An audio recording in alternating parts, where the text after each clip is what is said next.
What's going on, y'all? So on this channel, I really don't like to talk about, gender politics and relationship dynamics. This is not a dating show. This is not a relationship-centered channel. But recently on YouTube, on Twitter, and on vast social media, there's been a large ongoing debate about the Black community and the role that men, single men, should play in building Black households. There's been many people, from Steve Harvey to Dr. Boyce Watkins to Dr. Umar, chastising Black men, saying we need to step up and take on the role of stepfathers in order to save the Black community. I'm going to run a few clips, drop some commentary, and today we're going to get into it. First off, do we need more Black men to take the role of stepfather? Check this out. Make a plea to the married women. I don't want your husband at all. I just feel like if you know a single mother, can you send your husband to help us out a little bit? What? Got him! But anyway, here's where I stand on the whole conversation about, stepfathers and all that. I'm biased because my biological father was not there for me. I had a father that stepped in and raised me, and he was a great man. He is a great man, and there were many benefits, I believe, to raising me. Right, it was very difficult. He could have been out, he could have been out, getting with 1,000 women, but he chose my mother, and he came home to us every day. And the long-term benefits is that now that he's older, he's got somebody there to take care of him. I paid off his house. I literally paid off he owed 100,000 or whatever on his house. I paid his house off. And what a lot of young guys should understand is that when you pour into Black youth, they pour into you when you get older. Do you understand what I'm saying? If you pour into Black children, they're going to pour into you. Now, obviously the ideal scenario is you get with a woman, you have kids with her, those are your kids, and you pour into those kids, and then they pour back into you when you get older. Unfortunately, life don't always work out like that. There's a lot of divorce. There's a lot of baby mama, baby daddy stuff. And all the guys that complain about single mothers, I mean, a lot of these guys got kids. They created a single mother. So you can't complain. If you created a single mother, but you're complaining about single mothers, then you don't have a dog in the fight. You can't really talk about a problem that you helped create as if you had nothing to do with creating it, right? That's the first thing. Second of all, you have a lot of guys who complain about single mothers who were raised by a single mother. And I think that means that you're not being careful about that conversation. You can't express your own personal perspective without being disrespectful of all the women that are doing their absolute best based on circumstances that may have been out of their control. Again, I think that we all have some say in our own lives, but I think that generally, this sort of weird backlash is kind of a little bit too much. So I haven't played the Dr. Umar Johnson clips yet. We'll get into that in a moment. But just responding to what Dr. Boyce Watkins and what Steve Harvey has to say, it seems as though they're admonishing and encouraging young men to take on the role as stepfather, saying that if you pour into the youth, when they get older, will pour into you. Now, while that is a very good message to promote Black men to get involved with the youth, there's other roles other than that of a stepfather that will allow you to take part and feed and pour into the youth. You can be a big brother, you can be a mentor, but taking on the role of stepfather is a financial and legal obligation that is a very raw deal for men. Now, full disclosure, I have a stepdad. I was not raised by him. I was raised by my biological dad, but I chose not to live under the roof with my mom and my stepdad after they got married because I preferred to live with my quote-unquote real dad, my biological dad. As a child, I did not appreciate MJ, is his name, Mr. Joseph. This is a lieutenant colonel in the Army. This is a very smart, disciplined, intelligent man who, to this day, I have nothing but respect and admiration for. As a man, a grown man, I'm able to appreciate the sacrifices that he made for me, even though I did not grow up under his household, my sisters, and my mother. I recognize that he made a great sacrifice for our family, and he did a wonderful job raising my sisters and providing for my mom. With that being said, to this day, I recognize that he is underappreciated, undervalued, and he does not get the respect that he deserves as a stepfather. The respect that you get as a biological father, the respect that I have for my biological father, is much higher than that of even my stepdad to this day. I'm sorry, I just gotta be honest with it. To be a stepdad in this generation is a raw deal. But hey, that's just what I think. Check out what Dr. Umar has to say on the topic, and I'll come back with more. She had to become masculine to survive the domestic. Are you telling me you can't see how we created that? I understand that, but she needs to be more If we was loving selective. our women and taking care of our women, do you think she would be like that? That personality has a history. If she's picking Pookie and Ray Ray instead of You're making her a scapegoat. No, she's picking a scapegoat. No. There's good quality men that they ignore. Why she even got it? Why is there even a Pookie in the selection? If we never allowed Pookie to develop, she would not have a Pookie. Wait a minute. Now here's where things get sticky. In the video, Dr. Umar Johnson is saying that black men should be held accountable and responsible for the broken family dynamics in the black community. He's saying that it is black men's fault that black women only have a choice between Pookies and Ray Rays, and there are no good black men out here who can raise a strong family and household.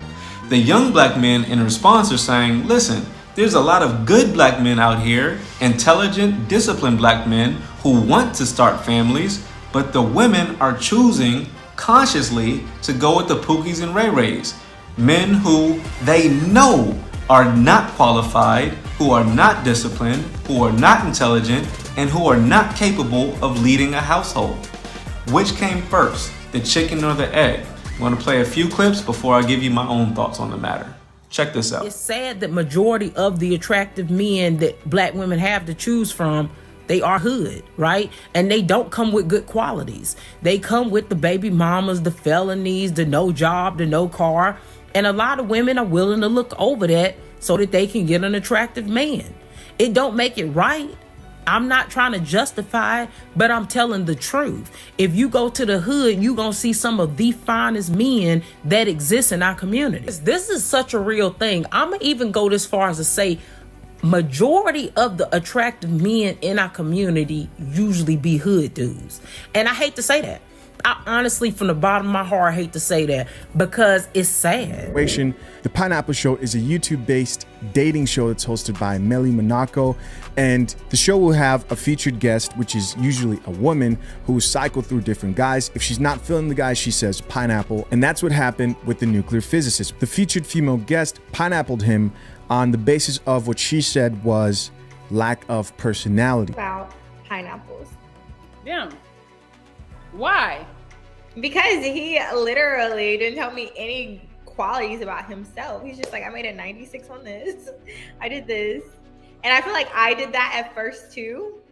But however, I need a man with some personality.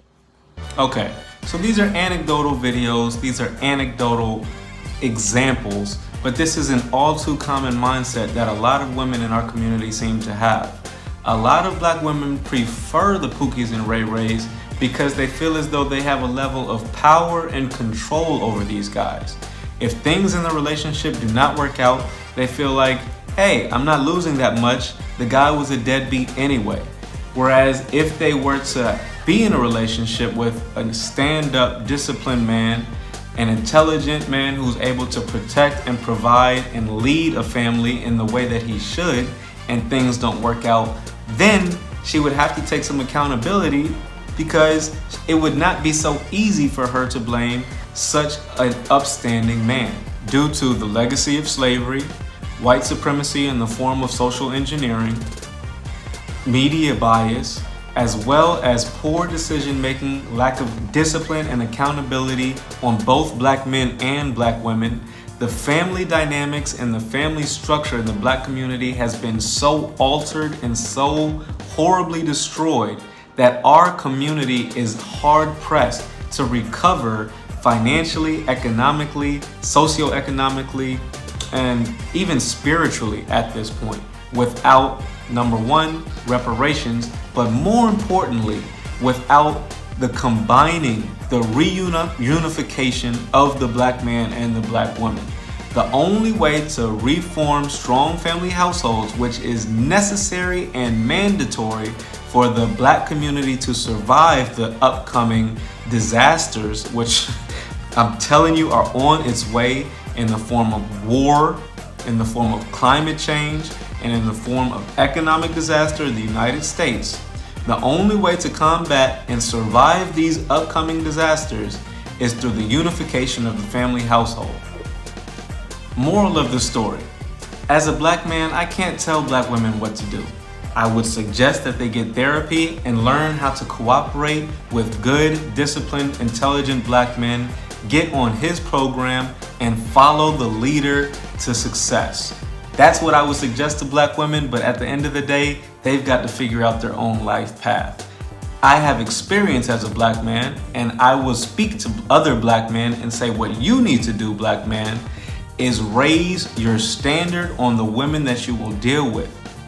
There is a low return on investment when dealing with single mothers, so I would suggest you find a woman without any children who is willing to cooperate and willing to get onto your program, who is physically fit and ready to cooperate.